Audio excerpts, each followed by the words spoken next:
Thank you very much.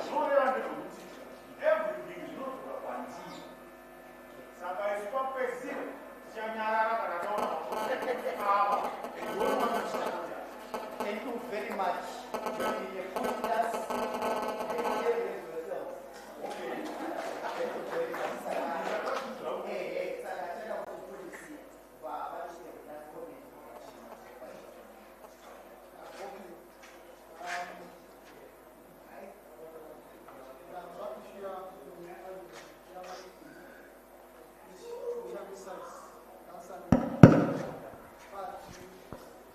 Honest, as men, we should not always,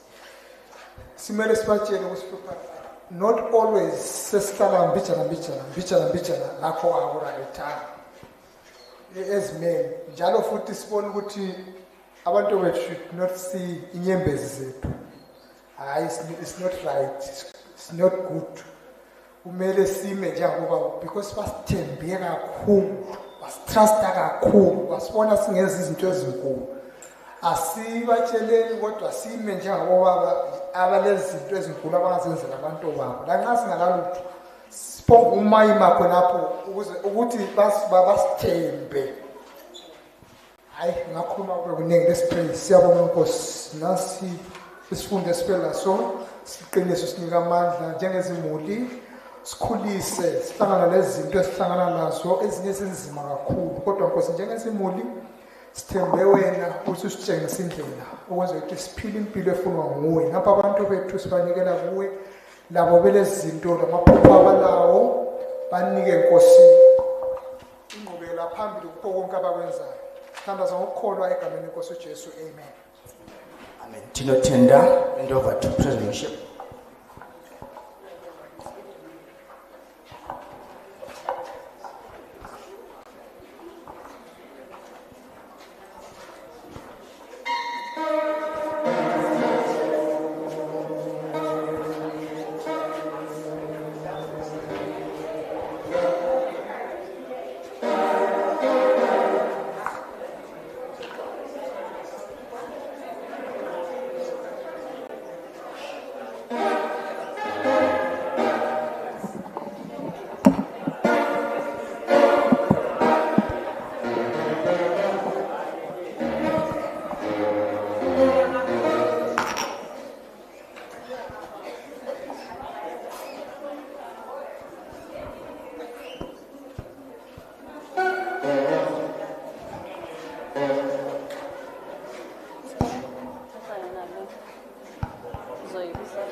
Hallelujah.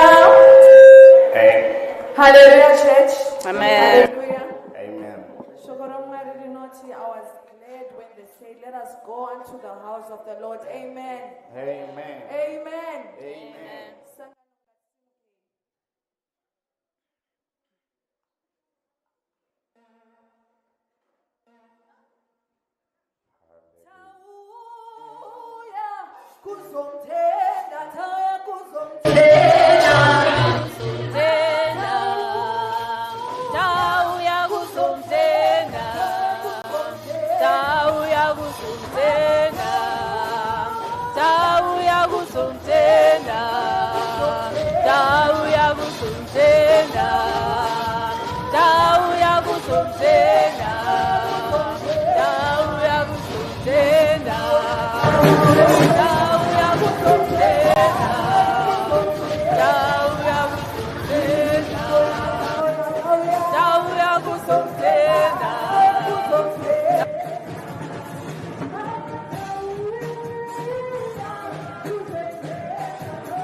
Twakurumitswa, twakurumita imari wedu, siyakutumisa baba wetu, utimule nkazimulo bumo wako.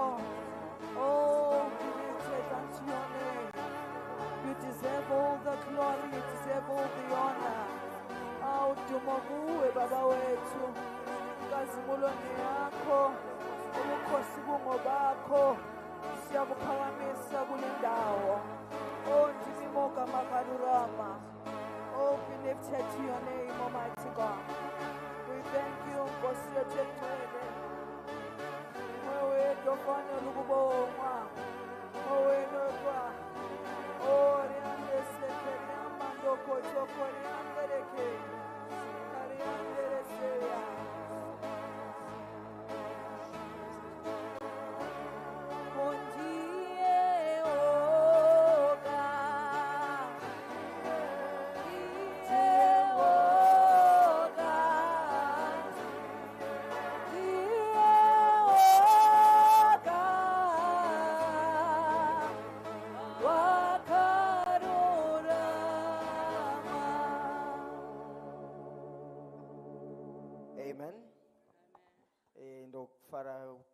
Tukamchire nasi Sunday service yedu nasi chiti Mwari ngave nemi. We thank you for being here. Ndichakumbirawo Deaconess tiwe twatipo opening prayer.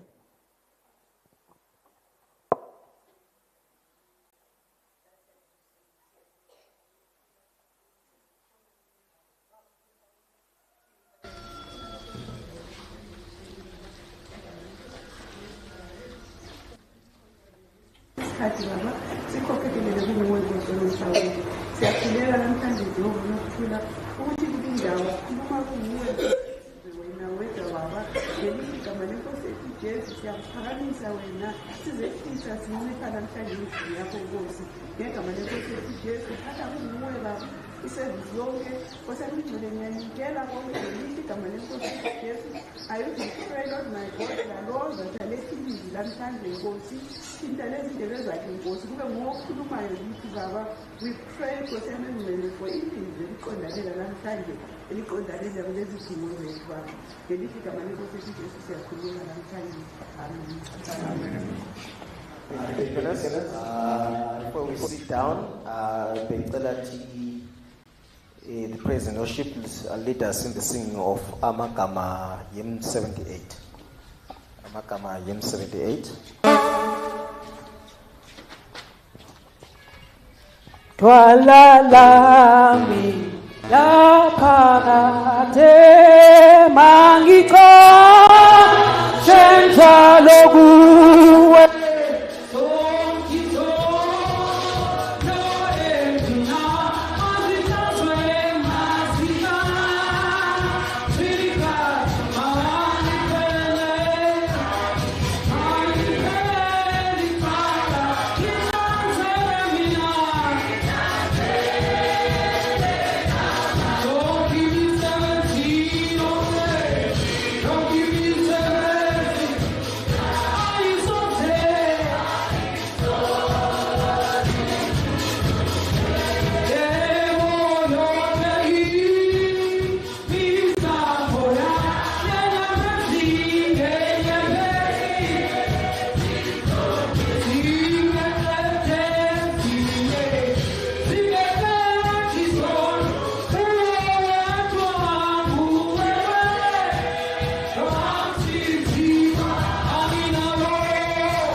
that you find yourself in the house of the Lord today. Amen.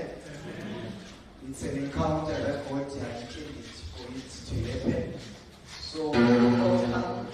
Feel free to be in this house and just give Him glory. Amen.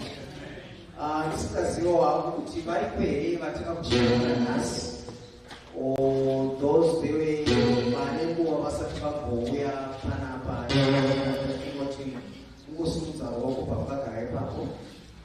we just want to give you a special welcome.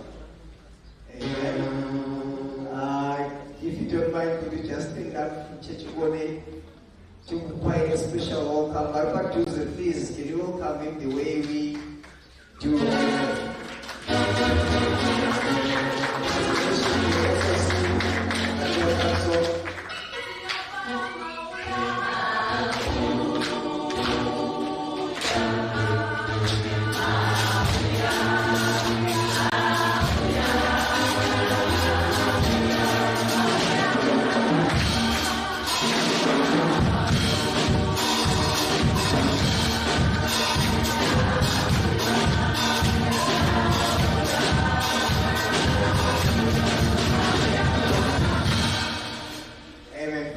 Thank you so much. Amen. Can I say this here? Another special welcome from the office. Tumbotoro number zaintu bataziwa kuti munofarachi. Amen. Amen. Ndichakumbira kuti sangano rasumuke once again timbo him Mwari muri zuva redu.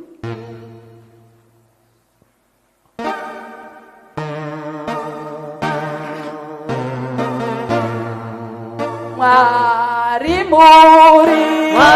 muri zuva redu.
been asked to remain behind for your service. Then the Men's Fellowship Committee, both the incoming and the old one, you are also going to be having a meeting NAS soon after service, Kukazepo. So all the members from the old committee and the new committee, can we just meet by Gazebo? Then pane maraffle tickets are taken for UMT. They are going for $10, $30, and $50. So according to the value, raffle ticket $50 will give you a chance to win a 3-bedroom house. And then the $30 raffle ticket will give you a chance to win a residential stand. Then the raffle ticket $10 will also give you a chance to win a solar system. Amen. So the congregation encourages you to please buy a raffle ticket. It's part of the fundraising at UMT, but it can also be a chance for you to actually get these items at a bargain price. Amen. That is if you get a chance to win. Can I also call upon Bukosi? He has got an announcement pertaining to the district youth camp. Then I'll also request our Reverend Ngobe to also come soon after he's done to give us announcements pertaining to the Bishop's car and also the conference. Amen. Amen. Thank you, Baba Sada.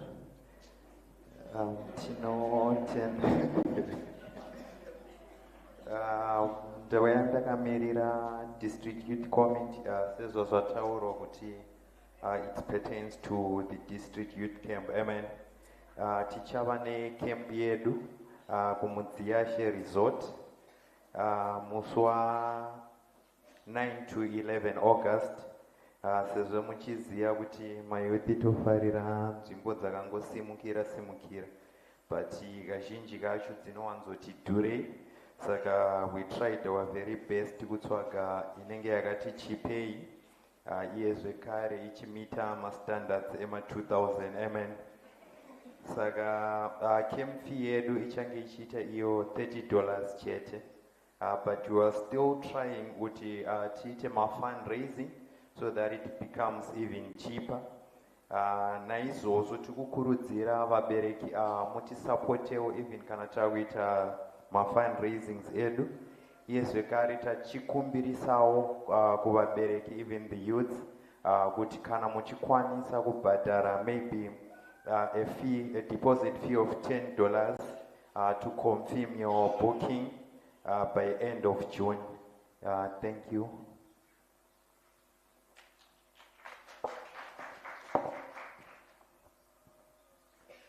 Kwasasangana nezita raJesu. Ameni. Next week after service, tichava orientation my committees also. So come prepared to remain after service next week. We shall have our committee orientation. Then pane nyaya yeBishop's car takamboitaura pano tikati munhu woga woga ngaambotraya kuvhisa $20. Tikambovhisa vamwe vashoma vamwe havana kuvhisa. Mari yakudiwa manje. They wanted to at least by end of June mari yacho inge yabhadharwa $20 per munhu yeBishop's car. Maybe as a matter of interest, vatakabhadhara ndepapa. Just join me. Okay, ndaona roko one. Not about no one. Okay. So let us pay my $20 a Bishop's car. Let us try our level best. At least $20 per month. Nokuti zviite none. Then my conference dates is Ekorerino 20 to 24 August. Kupumula district Kukumbula High School. So let us start to pay ngatitange kubhadhara mari the general conference Haisikure karata amna June. It's just July, after next month. So ngatitange kupatara mari the general conference. Those who are looking forward to go. Nofunga kungukurumiza kuri nani kumbola andina sure kuti yakakura semchabis. So tikakarata patara fast. Who knows? Tisu tingazowana pekugara parinani. Ngati patarei mari dzacho. Again, kunema $5 offerings. Conference is around the corner. Maybe kuti zviite nani. Ngati kuuya nema $5 acho next week. Tongoti kaka. Tovhara nyaya yema $5 ipere. Toda kuti tichienda ku conference munhu wese avisa $5 offering yake. So nyaya dzandasimudza pana pa mari general conference ma $30 ndo conference offer mari conference $30 conference fee. Then ye bishop's car $20 per month. Nema $5 a conference offering. Let us come prepared next week. Tiveta Vara chapter, then we go to the next chapter. It's not yet.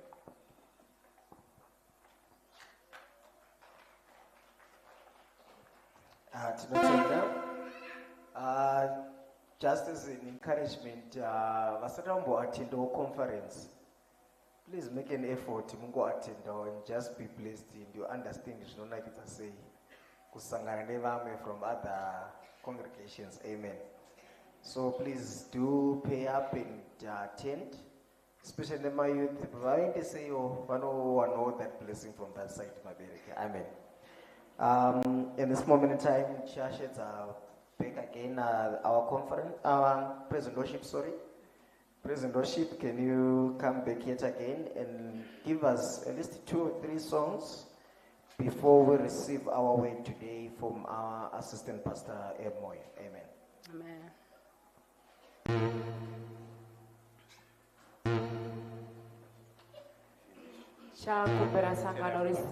Amen. Amen. Hallelujah. Amen. Anzina Peter. Ishe tingagoende pikone kuti manzwi oupenyu anowanikwa kwamuri. Hallelujah. Amen. Where can we go, oh Lord? The words of life are found in you. Hallelujah. Amen. It is because of him that's why we are here. This guy. Saka let us have that attitude that Peter had. Akaona kuti hakuna kumwe kwekuenda kunze kuna Jesu. Hallelujah. Amen. Hallelujah. Nekuda kwake Jesu tiripano. Hallelujah. Kungenxa yakho Jesu silapha. Hallelujah. Amen. Where can we go, oh Lord? But unto you there is life. Hallelujah. Amen. Let us lift our voices up and worship God this morning. Hallelujah. Amen. Kungenxa yakho Jesu, kungenxa yakho Jesu, simile Jesu yakho.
Ngibingelela abasendlini ngelihle igama lenkosi uJesu. Amen.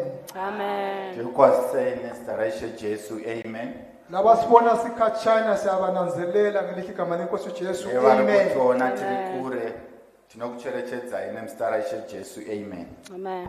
Siyabonga umlimo ngokusigcina kufikele ilanga singabaphilayo. tinotenda Mwari kutichengeta kusvika pane rino zuva tiri vapenyu Siyabonga inkonzo asilungisele yona futhi lalamuhla. tinotenda neshumiro yavatigadzirira muzuva ranhasi Singakayi phambili tisatenderera mberi asibaleni umbhalo.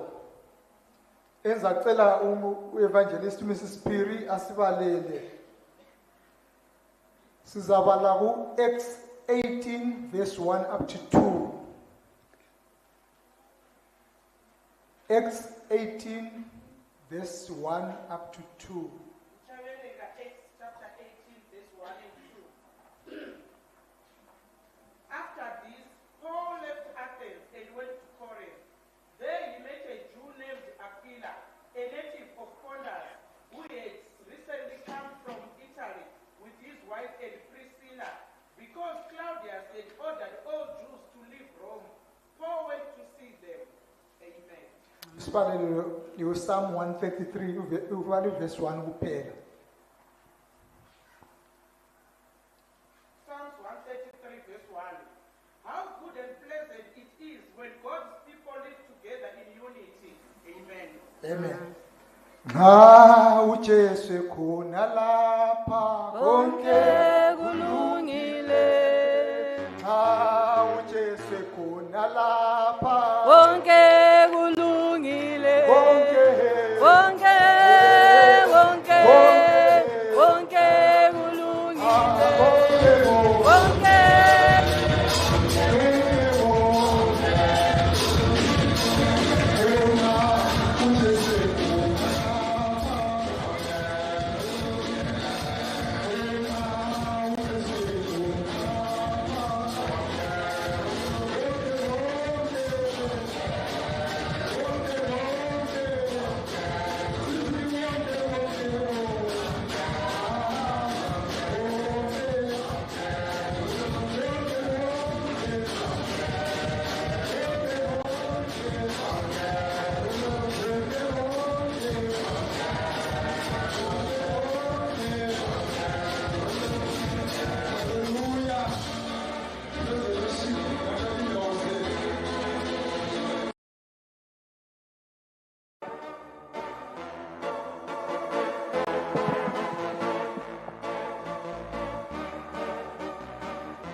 Siyabonga umlimo tinotenda Mwari uJesu nxa ekhona Jesu kana varipo konke ezimulini kulungile. zvese mudzimhuri dzedu zvakatinakira Amen. amen Namhla ngikhuluma ngeunity in the family. nhasi ndiri kutaura nezvekubatana mumhuri Sisesikhathini sokufundisana ngezifundo ngemuli imuzi lemuli. tiri pakati pezvidzidzo zvemisha nemhuri Sifundiswa izinto eziningi tadzidziswa zvinhu zvakawanda ngezigaba ezitshiyeneyo ebandleni, nemapoka nemapoka abatsha abancane nabadala. vadiki vakuru Sifundiswa izinto zabaningi. tichidzidziswa zvinhu zvakawanda Kodwa lamhla ngikhuluma ngokuqhakatheka kumbe ngobuhle bokubambana emulini. nhasi ndoda kutaura zvakatinakira pakubatana mumhuri Bakithi emulini sichiyene. vadikani mumhuri takasiyana Loba sizalwa ngubaba yedwa lo mama yedwa, chero tichizvarwa naamai vamwe chete nababa vamwe chete loba siyi-10 emulini, chero tiri 10 mumhuri asifanani sehlukene. takasiyana hatina kufanana Ngisho lendlela esikhangeleka ngayo. kutaura even nenzira yatinotarisika nayo Abanye bamhlophe, vamwe vakaita vatsvuku abanye bamnyama, vamwe vatema abanye ngamathube. vamwe vari pakati nepakati sonke sisemulini eyodwa tese tiri mumhuri imwe sizalwa chete umuntu oyedwa. tikuzvarwa nomunhu umwe chete. Abanye baslimu, Vamwe vakaita vatete, abanye baqatha. vamwe vakobvu. Kulabanye emulini abahlakaniphileyo, Pane vamwe mhuri vakangwara lezithutha zikhona emulini. nevamwe vakati pusei. Lokho vele kukhona singeke sikubalekele. Nezvo zvirimo Lizalwa umuntu oyedwa. asi tichizvarwa nomunhu umwe chete. Amen.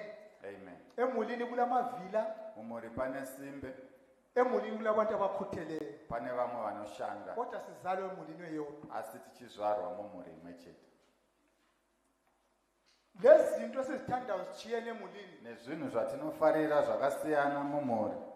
Abanye emulini sports bathanda indaba zebhora, Vamwe pamasports vanofarira bhora, abanye bathanda cricket, vamwe vachifarira cricket, abanye volleyball. vamwe volleyball. Zitshiyene kodwa sisemulini eyodwa. Takasiyana asi tiri mumhuri imwe chete. Abanye bathanda music, Vamwe vanofarira zvenziyo, ku-entertainment, kunyaya abanye dzeentertainment, bathanda ukubukela amamovie. vamwe vangada kuona mamovhi. Sonke siyabe semulini eyodwa. Tese tiri mumhuri Kodwa imwe chete. silezinto ezitshiyene esizithandayo. Asi tine zvinhu zvakasiyana zvatinofarira. Lekucabanga kwethu akufanani njengabantu semulini kuchiyene. Nemafungiro edu haana kufanana tiri mumhuri. Kodwa siyabe semulini eyodwa. Asi tinenge tiri mumhuri imwe chete. So emulini kunengi esiyikho khona ngokwehlukana kwethu. Mhuri zvakawanda zvatiri nemasiyaniro edu. Kodwa loba kunjalo sikhangela ukuthi imuli ibe yimuli ebambeneyo. Chero zvakadaro tinotarisira kuti mhuri ive mhuri yakabatana. Ngokwehlukana kwethu okuchiyene emulini kodwa sibambane. Nemasiyaniro atakaita mumhuri asi tibatane. Amen. Amen. Lapho esibale khona kuSamu Apo pataverenga pana mapisarema 133 133. uDavida ubuya le ndaba enhle David anouya nenyaya yakanaka yokuthi nxa abantu bebuthene kunje kuti kana vanhu vakaungana vakadai kuyinto enhle chinhu chakanaka lento emnandi. nechinhu chinofadza. Hallelujah. Amen. Angichazwisisa ukuthi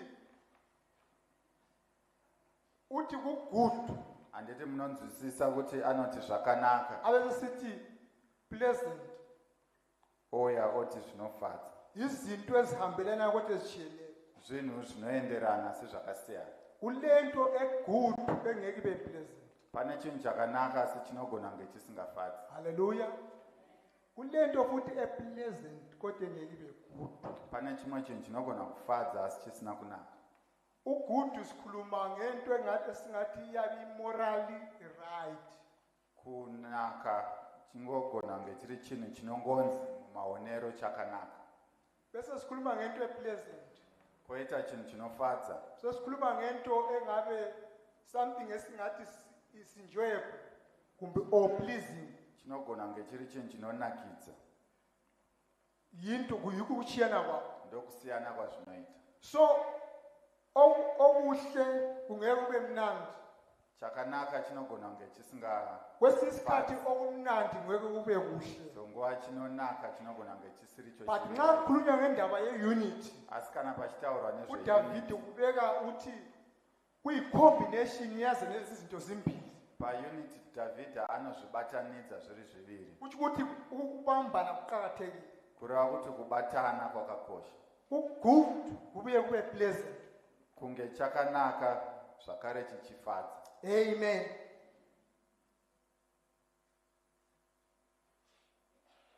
Singahlangana lapha every day. Tingasangana panapa mazuva ese sekereke. Singabambananga. Tisina kubatana. Sibuyile sibaningi sinje. Tauya takawanda kudai. Ukuhlangana kulula kakhulu. Kusangana chinhu chiri nyore. But i-unity ukubambana kuyasetshenzelwa. Asi kubatana kunoshandirwa. Ezimulini singahlangana izimuli zihlale zihlangana. Mudzimhuri tingasangana mhuri dzogara dzichisangana. But ukubona imuli zibambene kuyasetshenzelwa. Asikuona mhuri yakabatana chinhu chinoshandirwa. Hachisi chinhu So chinongoitika. i-unity yinto eqhakathekileyo. Kubatana chinhu chakakosha. Lapho esibale khona futhi ku-X Apo pataverenga pana mabasa. sihlangana lemuli Tinosangana nemhuri. esingathi imuli engumfanekiso wokubambana. Ingava mhuri mucherechedzo wokubatana. imuli ka-Aquila lo-Priscilla mhuri yaAquila naPriscilla laba bantu babebambene ava vanhu vanga vakabatana lapha babekhona e-Italy kwava vari kuItaly njengoba sizwile ukuthi kwafika isikhathi lapha owayebusa e-Italy uClaudius semanziro ataita kuti uyaitonga Italy nguva iyoyo wafaka umthetho kumbe wafaka i-instruction yokuthi amaJews wonke aphume akaisa mutemo wokuti majudha ese abude labo-ke labo baphuma ivo vakabuda base besiyasehla eKorinte ndobva vabva vakanogara kukorinde nxa beseKorinte vari kukorinde bahlangana noPaul vanosangana naPaulo and ifamily le yayivele ile business yayo yokwenza amatende mhuri yange yagara ine bhizimisi rayo rokugadzira matende ihlangana noPaul laye futhi owumuntu okusemthweni kusangana naPaulo uyo aitawo izvozvo zvematende bahlangana uPaul wagcina esengumngane wale imuli vakasangana Paulo akadzimara avashamwari wemhuri bamuhosta bahlala laye ndobva vagara naye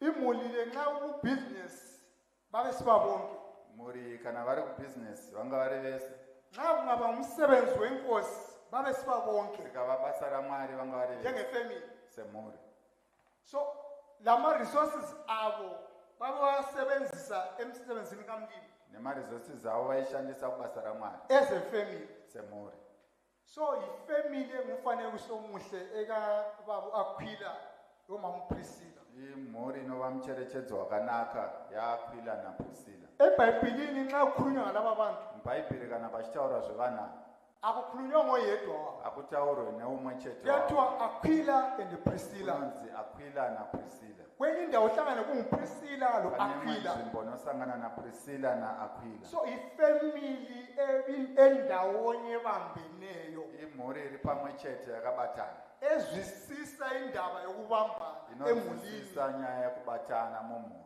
amen amen kambe imuli ophuma kuyibambene yini tingabvunza kunzi mhuri yauri kubuda pairi yakabatana here kambe imuli ophuma kuyo into okuthiwa i-unity yayazi yini mhuri kwaunobuda chinhu chinonzi unity inochiziva here kodwa namhla sikhangele i-unity ezimulini nhasi takatarisa kubatana mudzimhuri nxa singehla sithinte okunye okungasisiza sizwisise ngokubambana emulini kana tingadzika tichitaura nezvimwe zvingatibatsira pakubatana mumhuri i-unity emulini ibisa lokho okuthiwa yi-teamwork kubatana kunounza iyo inonzi teamwork ukusebenza ndawonye kushandira pamwe chete njengemuli semhuri abantu bancedisana lapho kumele bancedisane vanhu khona vachibatsiranapo panofanira kubatsirana lomunye ebamba indima yakhe lomunye ebamba indima umwe yakhe achibata ndima iyo umwe achibatawo yake amen amen kulokukhulumisana emulini i-communication pane kutaudzana mumhuri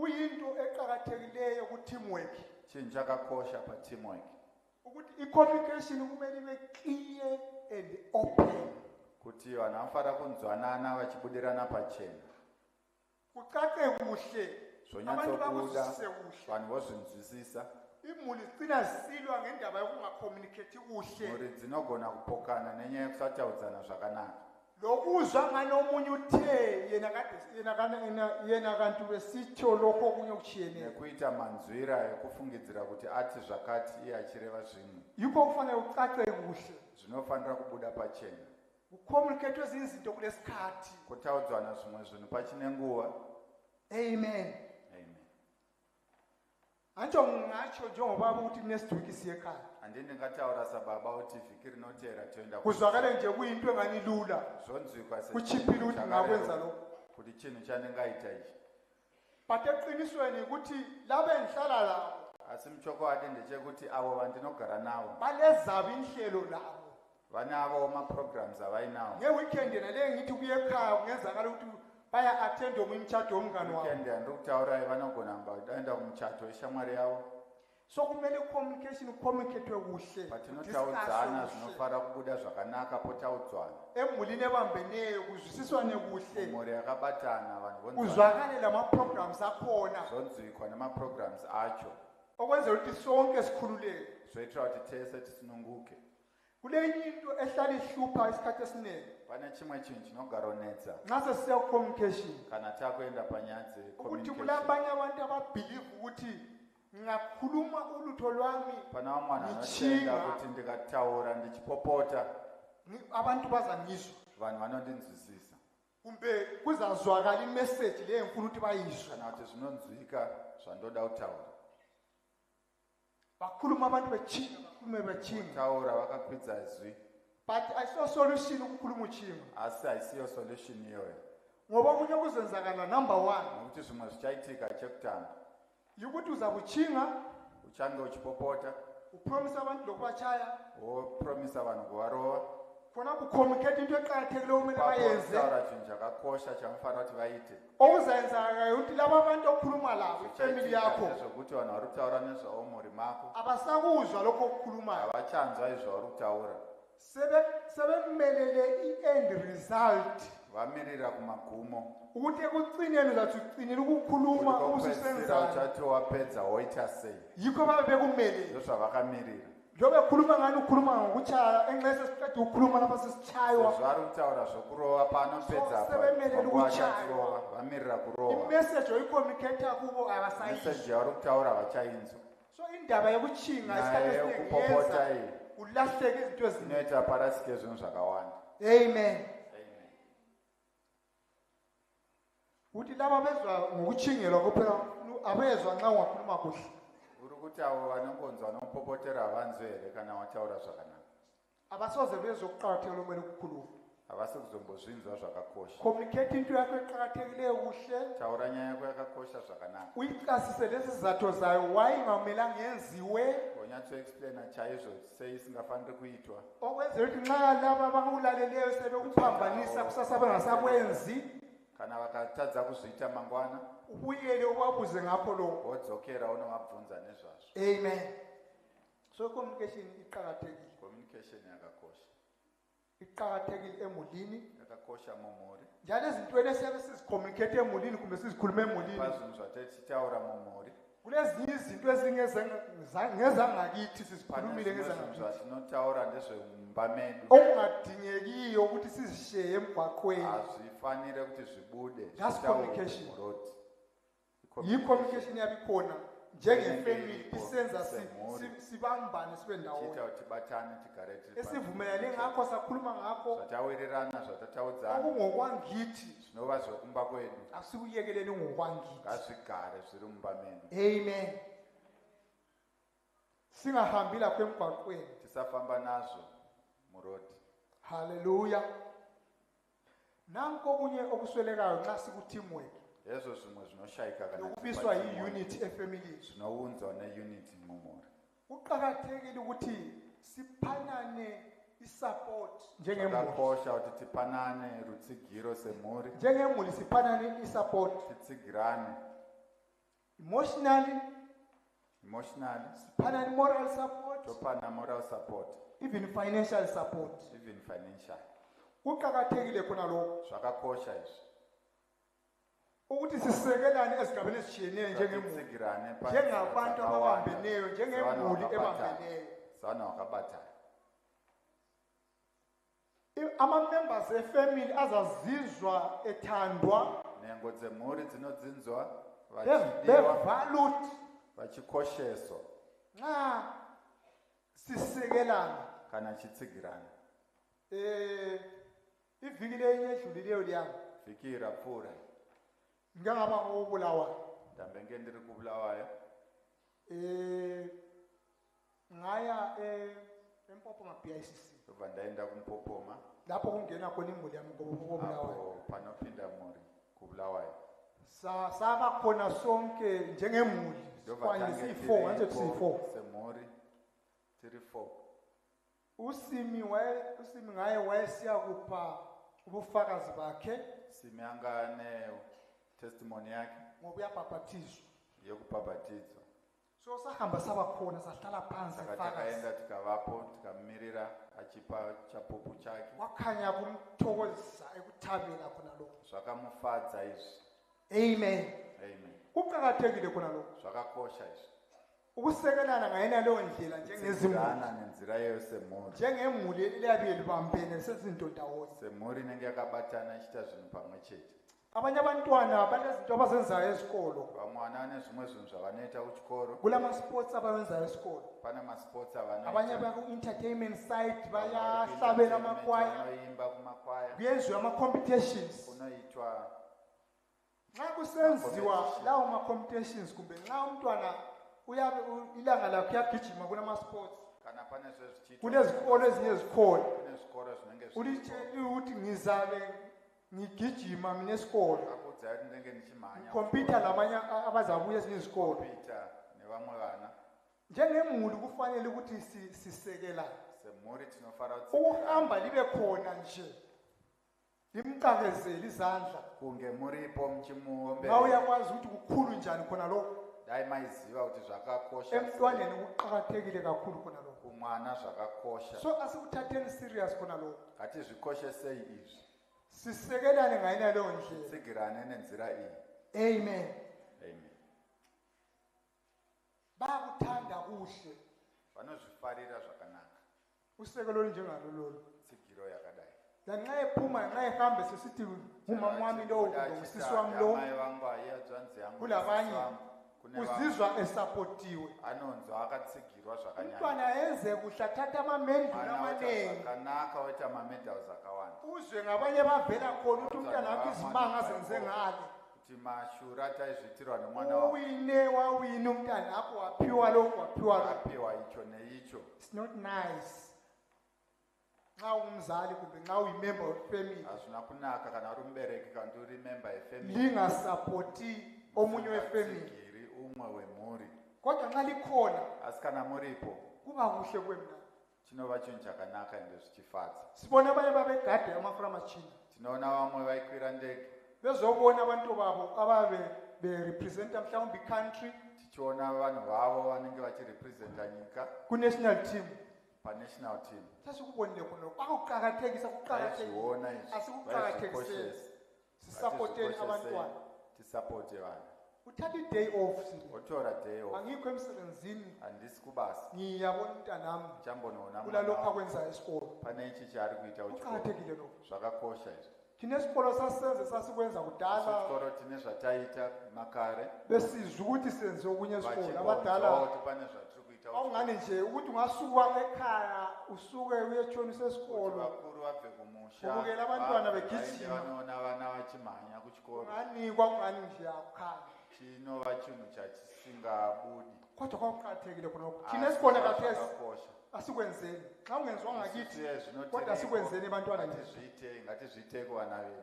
yes mina ngangiseqa kuthiwa yi-high jump lokhu Indaita high jump. ngangiphaphuluka lokho ukuthi Izokwenda mudenga Ngangiseqa. izvona izvi. ngangiseqa kodwa ngangiseqa ngibonwa ngabanye abadala Ndaiuruka ndichionekwa nevamwe asi vangu vabereki vasipo. kodwa kathesi ichansi yami ukuthi ngikwenze ebantwaneni Asi zvino ichansi yangu yekuti ndizvione kuvana vangu. amen unity iqakathekile ezimulini Kubatana kwakakosha mumhuri. ukubambana kuqakathekile ezimulini Kubatana kwakakosha. singedlulwa isitshebo siyasazi isitshebo Tisakundwa neusavi. isitshebo i-unity ekhona esitshebeni singedlulwa i-unity ekhona esitshebeni Pausavi. Ngatisakundwai. nansi inyama Iyo nyamapo. kula matamatisi Pana madomasi. kule onion Pane onion. kula mafutha Pane mafuta. kule tswayi Pane munyu. kula ma-spices Pane maspice. kungahlanga kuvela okunye kuvela emasimini avela emrewa okunye kuvela kwazimba okunye kuvela inkomo yakhona ivele enqameni Mombe rutobva kugwanda. but nxa usuhlezi etafuleni susidla kuyabe kule-unity entweni lezi zonke Panenge pane kubatana pazvinhu zvese. kambe imuli ingadlulwa yisitshebo ngokubambana Mhuri ingakundwa here neusavi pakubatana. nxa ususidla akusela ukuthi kule tamatisi akusela ukuthi kule onyeni akusela ukuthi konke sokuyinto eyodwa nje sokumnandi chacho chimwe chete chinonaka so i-unity iqakathekile ezimulini kubatana kwakakosha mumuntu nxa kungabambana isichebo kambe thina-ke abantu usabe ungabatana Amen. efemelini kukhona umuntu ongabe le-idea ye-business idea bangaba pana umuntu ane-idea ye-business kube nomunye laye ongabe le maybe supply chain ama-logistics ane-supply chain omunye abe umuntu oqeqeshile wafundela i-business management pane umwana engakadzidzirawo business management omunye unemali la pane umwana emali kodwa ukuthi ayenze ibhizinesi ime vele kakwazi kuyenzani imali ilothe idla ulayo ithwele ngikhaya ukuthi ayithi business imire mari iri kungodyiwa abantu bolaba bangahlanganisa bonke bakhiphe ikampani bakabatana bakamutsa company bakhiphe ikampani lo lama-ideas abhizinikazi okuningi siyaphambili hana zvakawanda zvaanoziva kodwa ngakuphosela ama-ideas akhe so kukandira ma-ideas uyabuza ukuthi kuyaphila unonzwa kuti ichi chinhu chipenyu ichi omunye sokumele akumaneje umwe akufanira kutoti achimaneji lo we-logistics sokumele bekwazi nxa sokukhona lapha kufika njani ngalo lumele kuyefika khona sei kwachofanira kusvika amen selibumba ikhampani liyimuli maumba company muri but lidubeka lonke lihlezi olama-ideas akamahle kula uya nama-ideas arapho lo othwele imali layo uyayithwela oteyidla kakwazi tenzeni ngayo ezvekuita nayo lo layo ofundela imanagement kakwazi ukuthi amaneje siyakanafuna ukumaneja hana chinhu chokumaneja lingabantu lindawonye muri vanhu muri panzvimbo kodwa lindawonye lingahlanganisa libambane lingakhipha ulutho olubambekayo lingabatanidza munobuda nechinhu chimwe chete amen isupport omunye komunye support kunomwe neumwe ilenza libambane ngamandla inoita kuti mubatane yenza ifamily ithi excel entweni eziningi inoita kuti muri budirire pazvinhu zvakawanda amen umntana omnewenu kala mali yokubhadala i-A-level exam mwana womkoma wako haana mari yokubhadhara A-level wena imali ulayo iwe mari unayo kodwa ukumupha kungani ukukhatshana asi kumupa chinenge chinhu chiri kure kwauri kodwa nxa kuthiwe kule party iphathi yakho ungayisponsa asi kana ukanzi kune party yacho unogona uyisponse kudliwe kunathwe kube mnandi pagonwiwa but ukubhadalela nje i-once off exam yomntana omnewenu zama kamwe chete kukwehle ukuthi ukwenza imali umkoma wakho awusukuzvigona ukhangele khathesi unarrow minded wakangotarisa zvinhu zviri pamberi pako apo awuna bigger picture hausi kunyatsoona uchiona uchienda kure ukuthi umntwana lo nxa esepasile seseyunivesithi kuti mwana uyo akapasa akaenda kuyunivhesiti mhlawumbe ngaba nguye angayenza ifamily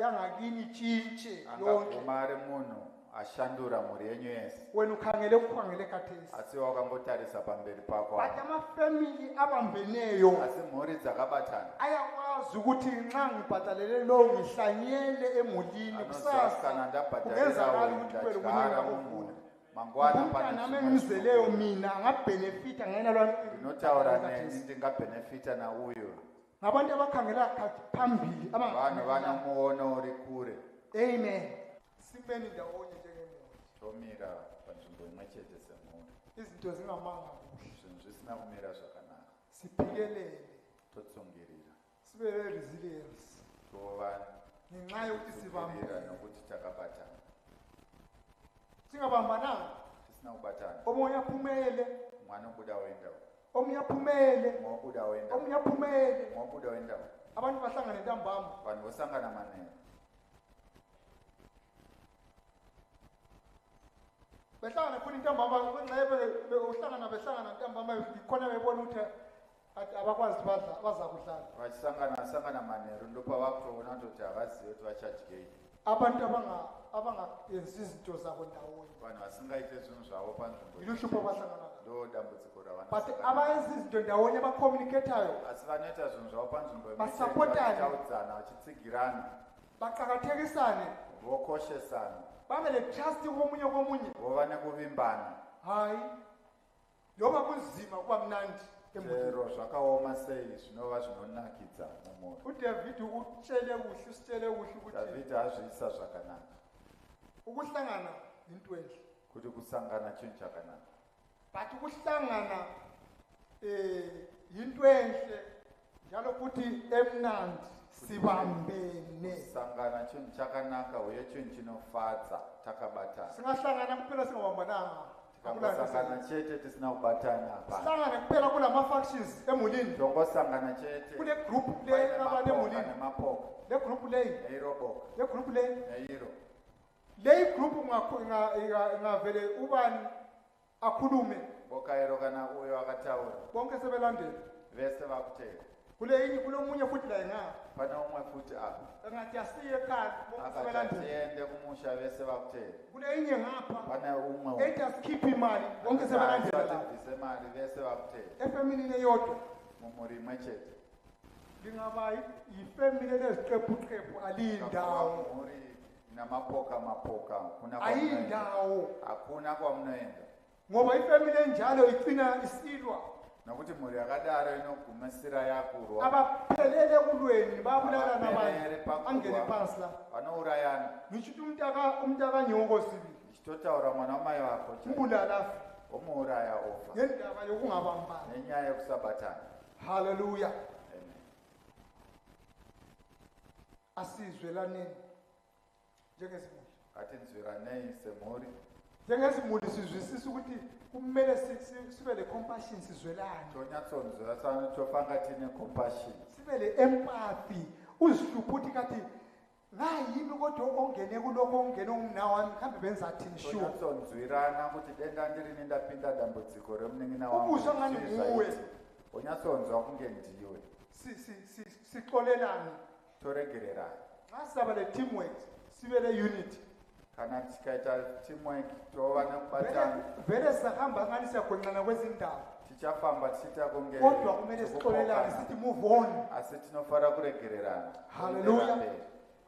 At some points njengama-family members kumele sithi compromise. Pane dzimwe nzvimbo tinofarira kutombocompromise. Kungahlali nguwe everyday. Usambogara uri iwewe nguva dzese. Hayi kuke kube labanye nabo babisokwazi Koitawo kuti nawo vamwe accept. vaudzewo zvavo newowo zviaccept. Singachebi ngesitshebo esifananayo. Tisambogara tichingoseva neusavi umwe chete Esithandwa nguwe.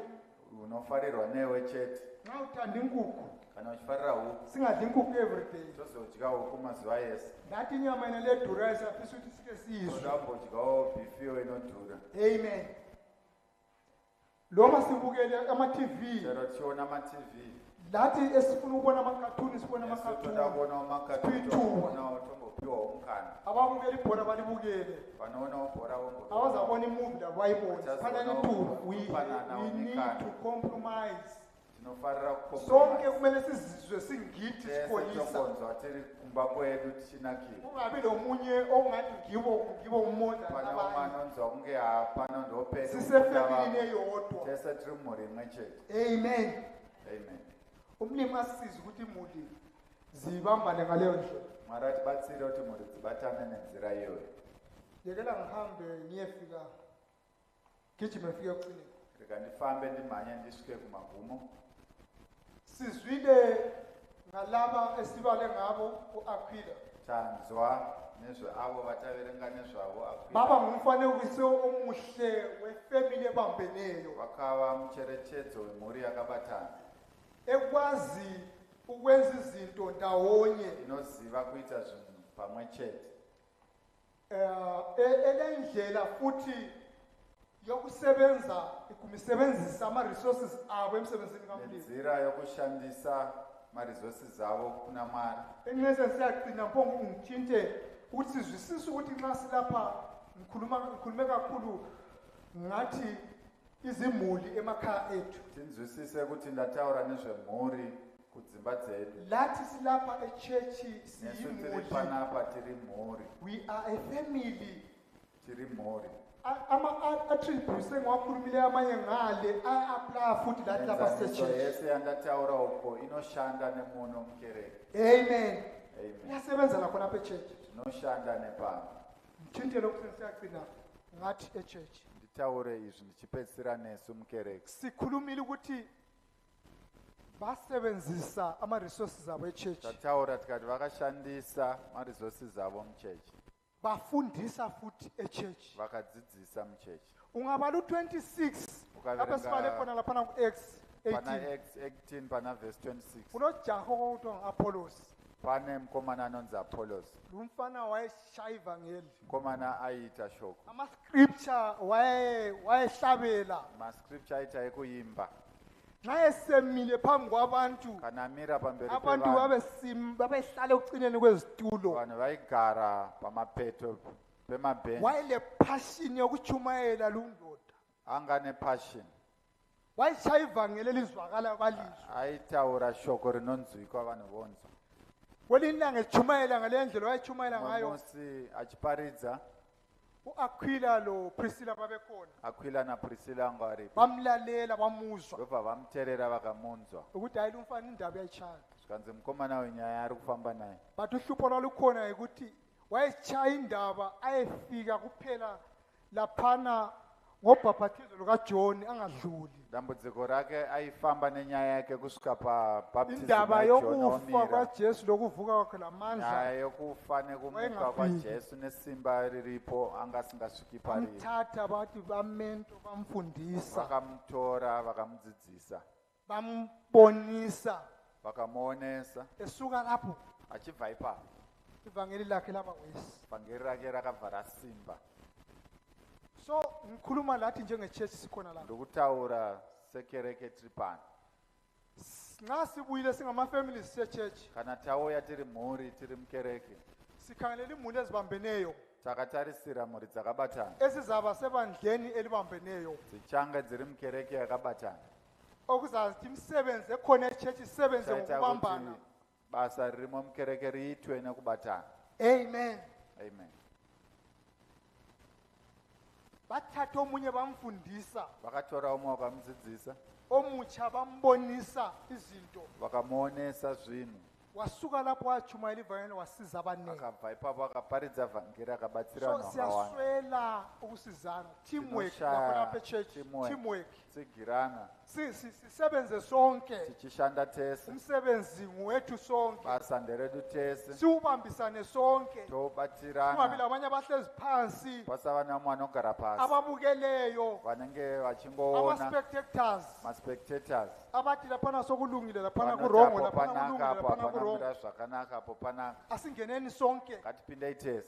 Nxa kulama-challenges esihlangana la Kana njengebandla, pana matambudziko atiri kusangana nawo ama-challenges sekereke, esihlangana lawo sonke njengebandla, njengefamily, matambudziko atosangana nawo sekereke okumele semhuri, siwasolve sonke. atinofanira kugadzirisa tese. Asaleli umuntu oyedwa kumbe abantu Asasarira ababili, munhu umwe chete kana kuti vanhu vaviri. ngayethu sonke. Matambudziko edu tese. Nxa kuzaba lokuphumelela kuzaba khona Kana kuleli pachano bandla, kubudirira musangano muno. yikuphumelela kwethu sonke Kubudirira sindawonye kwedu tese tiri panzvimbo imwe chete. njengebandla. Sesangano. Haleluya. So konke kwenziwa asibambisaneni sonke Zvese zvinoitika ngatitsigiranei tibatisane tese. okwenza ukuthi ibandla liye phambili. Kuitira kuti sangano rienderere mberi. Haleluya.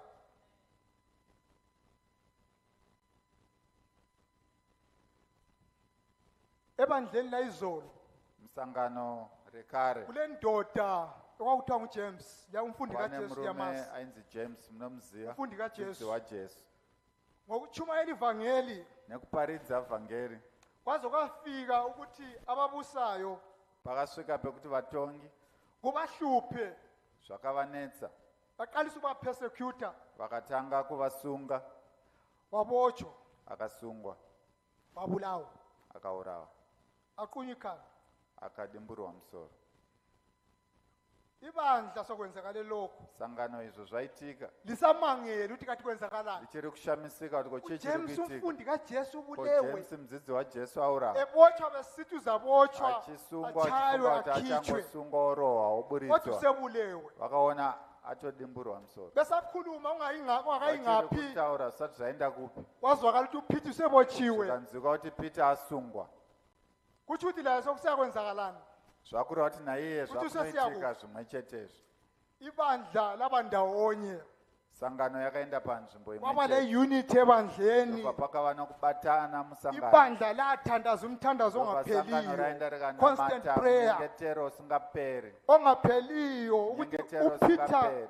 upeter kumele Kuitira kuti aphendule Pete anofara kudzoka ujames uhambile waqunya James ikhanda aenda besilibele akaenda. njengebandla tatisiri kuona asinanzelelanga ukuthi simkhulekele sejele naonyatsocherechedza kodwa lo timunamatire osebanjwe kathesi asi uyo abatwa izvezvi asingeke siphumule sizakhuleka kuze kube nini Tambozorori, tichanamata kusvika amen bakhuleka ndobva vanamata izulu lezwa umkhuleko yabo rikanzwa munamato wavo kwehla ingilosi ndobva kwadzika ngirozi kwehla ingilosi vakadzika ngirozi yazokhipha upeter ndobva ejele yaburitsa Peter mujeri haleluya amen ngitsho khona kwakule lapho kwakuvalwe khona igede elikhulu lapho elalisesatshwe lensimbi pane gedhe resimbi raityisa ingilosi isiza lo ngirozi peter ichipfuura naPeter igedi lazivulekela lodwa gedhe raivhurika rega azange ufakwe ikhiye hapana mboiswa kiyi lavuleka lodwa raivhurika rega amandla okubambana lokusebenza simba ndawonye rokubatana nokushandira panzvimbo amandla imwe okuma ibandla lithandaza lindawonye sangano richinamata panzvimbo imwe kula chete ma-results zvina maresults ama-results nanku upeter waphuma ewo maresults Peter akabuda wavuleka yonke into wahamba pakavhurika masuo yese Peter achipfuura amen lathi njengebandla nesu sesangano sibambene takabatana senza izinto ndawonye tichiita zvinhu pamwe chete sikhuleka ndawonye tinamata pamwe chete siyimhuli inye tiri mhuri imwe kule chete zinto umlimi ezinkulu Pane angasenzela zvinhu lapha zviombe eklenora mari zvaangatiitira Hallelujah. paKlenora. Amen. kule zinto Pane ezinkulu zvinhu esingazenza zviombe mari lapha eklenora zvaangatiitira pano paKlenora. siphiwe izipho ngokuchiyana kwethu tapiwa zvipo nokusiyana njengoba kwedu ngichiri ukuthi emhulini vele nokutaura sishiyene kwatakaita kuti semhuri takasiyana kodwa nxa asi kana singasebenzisa tingashandisa izipho umlimi asiphe zvipo zona zvatakapiwa naMwari zinkulu izinto ezingenzakala lapha ebandleni zvakakura zvinhu zvatingaita Hallelujah. musangano ungahlali phansi la usuku wenze kumele ukwenze usingagari pasi newe uchisimuka uchiita zvaunofanira kuita kukhulu okungenziwa lapha eklenora zvakakura zvingaitika muKlenora muno kule diversity lapho pane vanhu vakasiyana Chiyena. siyana kodwa umlimi usiphathisa into ezijiyeneyo Mwari atibatisa zvinhu zonke zvakasiyana siyana. zingezowakha umbuso wakhe zvese zviri zvokuvaka Hallelujah. utongi hwavo umlimi asisize Mwari atibatsire sonke silapha sisebenzisele kumlimi asiphe khona tese tiri panapa tishandise Mwari zvaatipa spiritually spiritually umumchumayeli kana kuti uri muparidzi uyafundisa nodzidzisa umhlabeleli noimba wenza okunye okuchiyeneyo noita ebandleni zvakasiyana mukereke kumbe njalo kule nto kulo msebenzi olawo wenza khumbula iloya kana pane khonapha basa raunoita dzongowa uri loya uri pano akumelanga siyedinga iloya kweyindawo wena ukhona fari unotsvaga ukuthi gweta usibonise kune ukuthi dzimwe ezinye nzvimbo yori izinto pano nxa sidrafta izinto Tiratidze. zethu la akula zinto eziphambana lo mthetho welizwe patodrafta zvinhu pasava nezvinhu zvinopokana nemutemo wenyika kumele sukuma usincedise wena ula unofanira kusimuka utibatsira so sile zinto eziningi umlimi tine asiphezulu zvinhu zvakawanda Mwari nalezi zinto zvaatipa umlimi asiphezulu nezvinhu izvi Mwari zvaatipa asingalwi asingaxabani hatisapoka naye but lezi hatisarwai zinto azicomplementani zvinhu izvi zisebenza emsebenzini ngazvibatane kamlimi zvishandirane zvishandira basa raMwari amen basebenzisa ama-resources abo oakhwila ebandleni vakashandisa upfumi hwavo vanakwila musangano bavula iminyango yabo ukuthi labo babepreacha igospel baba Dimboona, just for interest sake, those in subcommittees in the district. Hello, I'm talking to you. So be prepared. Saturday, let us meet here. 9:30, tine orientation. Our subcommittees also. Thank you for that announcement. As the President Worshipper leads us, we can offer our offerings. I think the ushers will circulate the offering basket. Amen. Ngizombonga ngani, mina ngizombonga ngani, uMesiya wami ngizombonga ngani, ngizombonga yenu Jesu ngenzela kongozi mina ngizombonga ngani, ngizombonga mina ngani ngizombonga ngani, uMesiya wami ngizombonga ngani, sizombonga ngani Jesu ngizela kuNkulunkulu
Amen. Let's bow our heads. I'll give a prayer for you. Offering as well as closing statement. Amen. Heavenly Father, we thank you for your mercies and your love that you continuously show upon us.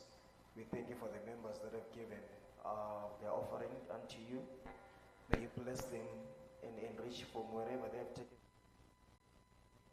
yourself each and every time, God, as we seek your presence. Bless your children as they leave this place, God. May you be with them, provide for them, protect them, sustain them throughout this week, oh Father. Bless each and every family and pour out your spirit upon each and every soul that is in this place and upon each and every family that is being represented here, Father. Be with us as we walk out and bless us, Father, in the mighty name of our Lord Jesus Christ, I pray. Amen. This marks the end of our service. The youth are reminded that you should remain behind. And the men's committee, let's meet by the gazebo. Amen.